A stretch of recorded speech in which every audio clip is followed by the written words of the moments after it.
Natagpo ang hunting tools na gawa sa whale bones, 20,000 years old na! Kinumpirma ng scientist na ang natuklasang hunting tools ay ginamit ng mga sinaunang tao around 20,000 years na ang nakalilipas.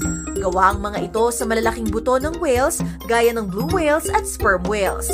Noon, nasa 5,000 years old lang ang na-record na pinakamatandang whale bone tools. Ngunit ilang taon lang ang nakaraan nang madiskubre ang panibagong artifact sa Bay of Biscay na matatagpuan sa pagitan ng France at Spain. Sa tulong ng advanced technology ngayon, nadiskubre ng scientist na nasa 20,000 years old na pala ang mga ito. Dahil dito, kinikilala na ang artifacts mula sa Bay of Biscay bilang oldest known human tools made of whale bones. Ayon sa researchers, hindi raw nangangahulugang nangangaso ng whale sa mga tao noon. Sa halip, ginagamit lamang nila ang buto ng whales na napapadpad sa coastlines.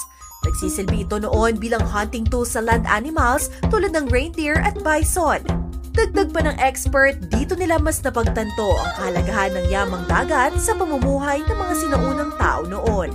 Pero sa ngayon, malaking challenge sa kanila ang paghahanap ng ebidensya tungkol dito dahil sa rising sea levels na maaaring nakasira sa ibang artifacts na nasa coastlines.